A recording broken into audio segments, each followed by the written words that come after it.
Halo, halo, apa kabar? Kembali berjumpa dengan saya Hersman Munarif dan Bung Rocky Gerung. Bung Rocky banyak sekali analisis, komentar, bahkan ini juga survei setelah pemerintahan Prabowo memasuki 1 tahun ya.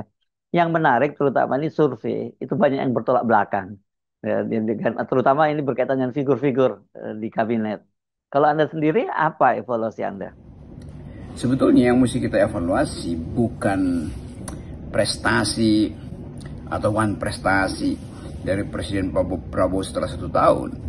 Itu bisa diperlihatkan melalui analisis kuantitatif, data statistik diterangkan, banyak survei yang akhirnya juga paradoks, ada yang mengatakan 80%, ada yang bahkan mengatakan tidak, itu jauh di bawah 30%, ada yang menganggap bahwa faktor Gibran di situ tidak perlu dimasukkan sebagai alat uji, ada yang sulap menyulap lah. Tetapi buat saya bukan itu yang penting, bukan kita mengevaluasi prestasi 1 tahun Prabowo, tapi kita mengevaluasi persepsi kita atau keyakinan kita bahwa demokrasi bisa dilanjutkan apa tidak. Kita mengevaluasi urgensi kita untuk menilai diri sendiri, mampu nggak masyarakat sipil mengawasi terus kehidupan demokrasi, mengawasi terus ketidakadilan sosial, mengawasi terus ketegangan-ketegangan rasial yang masih ada hari-hari ini tuh. Nah, itu faktor-faktor yang kita sebut sebagai kemampuan kita untuk menilai sendiri apakah sebetulnya Indonesia ada di dalam sebetulnya garis sejarah yang benar. Dalam pengertian itu kita uji kembali nilai-nilai lama di dalam rejim yang lama, yaitu semacam berbohong itu juga akhirnya jadi semacam subkultur dari para buzzer, mengepung dengan segala macam cara untuk membatalkan pikiran diucapkan secara jujur, itu jadi perlindungan atau tempat persembunyian para buzzer. Jadi kelihatannya kita mesti lihat justru bagian dari masyarakat sipil yang menggerogoti demokrasi. Bukan pemerintah yang menggerogoti demokrasi, tapi masyarakat sipil. Itu berarti ada semacam kultur yang akhirnya kembali, itu feodalisme. Ada kultur yang kembali akhirnya puji memuji itu. Dan beberapa tokoh mulai memperlihatkan kenikmatan untuk dipuji, tampil di publik hanya untuk ya membujuk semacam demagogi publik untuk mengatakan bahwa saya nanti akan mengubah, saya yang nanti akan mampu untuk menghasilkan, membuktikan bahwa harapan Indonesia maju, harapan Indonesia bertumbuh sekian persen itu bisa dari tangan saya. Jadi itu sebetulnya gejala ya semacam pemalsuan diri dari para elit. Jadi itu yang lebih berbahaya ketimbang kita menghitung-hitung apa prestasi atau apa prestasi dari rejim hari ini. Mengapa itu mesti kita terangkan? Karena mulai terjadi semacam pendangkalan wacana publik. Tiba-tiba puji memuji antara si tokoh yang baru muncul, antara si tokoh yang berupaya untuk meraih popularitas dengan menyewa begitu banyak buzzer sehingga setiap hari ada di media sosial. Kan itu penanda bahwa masyarakat kita makin tidak kritis dengan tipu daya elit. Itu intinya kan. Yang pernah kita pelajari zaman Pak Jokowi, begitu banyak orang yang kagum, begitu banyak orang yang terpukau lalu memuji-muji bahwa seorang rakyat kecil akhirnya bisa tampil sebagai pemimpin. Padahal di dalam aspek psikologi kepemimpinan, Presiden Jokowi bukan rakyat kecil, dia raja walaupun kecil, tetapi dengan metode memerintah seperti raja. Nah, Anda benar nih, setahun pemerintahan Jokowi tiba-tiba banyak nama menteri yang secara mengejutkan disebut sebagai menteri dengan kinerja terbaik, padahal selama ini banyak yang menilai dan mempertanyakan kinerjanya. Ini benar nih, ini apa yang Anda sering menyebutnya itu ada yang nebeng ini, ada atau panjat sosial terhadap posisinya Pak Prabowo, atau mereka sedang mencoba memoles-moles diri di depan publik dan juga di depan Pak Prabowo. Nah, gejala apa ini? Kelihatannya mereka itu berlomba, ya terlihat terlihat cantik, tampan di depan publik dengan memanfaatkan lembaga survei dan para buzzer. Ya betul Herzo, Bung Herzo meminta saya harus menyebut beberapa nama sebagai contoh dari mereka yang lagi panjat sosial, pansos, atau mereka yang punya semacam ambisi ke 2029. Kan tidak mungkin saya terangkan hari ini, karena nanti saya dibully lagi tuh kan. Tetapi sinyalnya kita tahu, beberapa tokoh yang mulai memperlihatkan semacam popularisme itu, tetapi tanpa ideologi. Jadi kita lihat bagaimana orang memamerkan dukungan surveinya, tetapi kita nggak jelas ideologinya apa. Dia mau bawa Indonesia ke arah sistem sosialis atau tengah-tengah. Dia mengerti Indonesia itu dihadirkan dalam kultur yang majemuk dari awal, tapi dia berupaya untuk menghidupkan kedaerahanisme, sinyal-sinyal parokial, sinyal-sinyal primordial. Jadi tokoh-tokoh ini tidak mampu untuk melihat sejarah Indonesia secara utuh, bahwa kita pernah menjadi bagian dari perbudakan dunia, karena kapitalisme dunia itu tiba di Indonesia. Bukan sekedar kapitalisme yang beroperasi di Indonesia, tapi kapitalisme pusat yang kemudian menimbulkan semacam kekacauan psikologi, orientasi psikologi dari negara-negara jajahan yang biasa kita sebut sebagai negara-negara periferi. Kan para pemimpin harusnya dia mengerti itu sejarah negeri ini, bukan sekedar datang dengan formulasi, wah ekonomi tumbuh sekian persen maka keadilan sosial tiba. Kalau seorang pemimpin yang mengerti populisme di Jawa Barat misalnya, maka dia akan jadi pemimpin nasional. Kan ujian seorang pemimpin adalah kemampuan dia untuk melihat sejarah negeri ini. Kita ambil pengalaman Presiden Jokowi yang tidak paham tentang sejarah negeri ini. Jadi dia menjebak-jebakkan kita di dalam populisme, tetapi dia sendiri sebetulnya bukan seorang leader yang mengerti bagaimana populisme itu diasuh untuk menghasilkan peradaban baru, peradaban kesetaraan, peradaban keadilan. Jadi kelihatannya itu yang mulai terjadi itu. Dan beberapa menteri yang juga berupaya untuk menampilkan diri sebagai penyelamat ekonomi misalnya itu, gagal untuk mengerti bahwa ada struktur yang ditinggalkan oleh kolonialisme itu, ada struktur yang ditinggalkan oleh imperialisme, ada feodalisme yang dihidupkan kembali karena kita lembek secara mental, rapuh secara moral, dan lemah secara intelektual. Kan itu dasarnya tuh. Jadi kita harus betul-betul mengevaluasi 1 tahun ini supaya kita bisa bikin proyeksi bahwa Indonesia hanya bisa dihitung kalau dia punya semacam kegigihan ideologi dalam pertandingan dengan ideologi dunia. Jadi itu intinya. Bukan kita menyebut ya menjadi negara maju artinya jadi seperti Cina. Loh, Cina punya sejarah yang berbeda dengan Indonesia. Menjadi negara maju dan meniru Jepang. Loh, Jepang punya etika sosial yang beda dengan Indonesia tuh.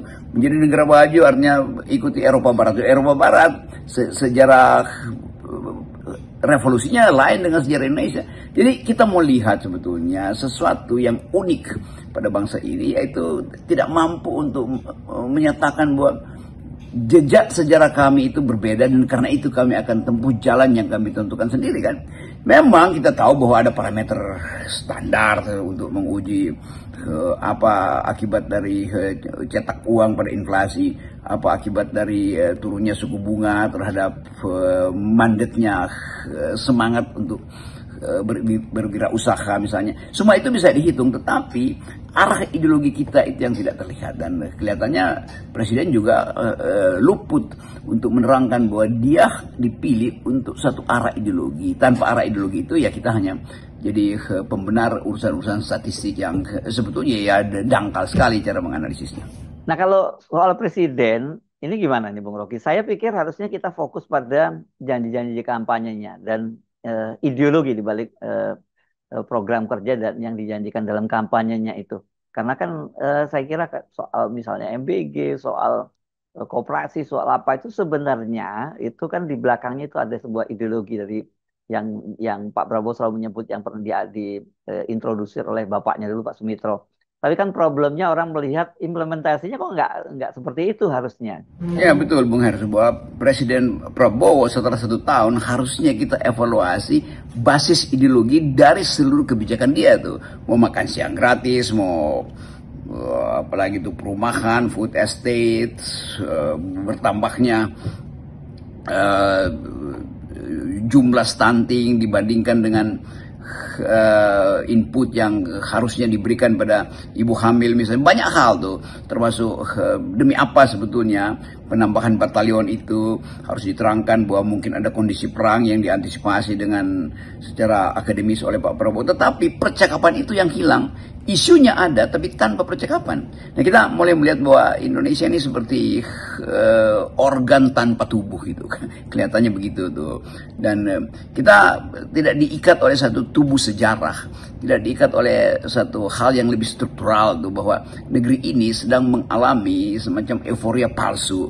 Euforia pada seorang menteri yang tiba-tiba muncul jadi tokoh, seorang kepala daerah yang tiba-tiba bicara sebagai pemimpin masa depan, tetapi hanya mengandalkan buzzer, hanya mengandalkan follower, tidak pernah berani untuk minta diuji di satu forum yang ringkas, tapi dengan ketajaman perjanjian sosial, ketajaman sebut aja kematangan ideologis yang bisa dia ucapkan untuk orang percaya bahwa oke, ada desain intelektual dalam pikirannya, tetapi ada jejak sejarah di dalam proposal-proposal dia tentang pembangunan, kan itu dasarnya kan. Jadi kita terputus sebetulnya dari akar sosial. Kita mencari pemimpin, tapi yang kita temukan adalah pemimpin yang sekedar paham secara teknis, tapi dasar etis untuk memimpin sama sekali tidak ada.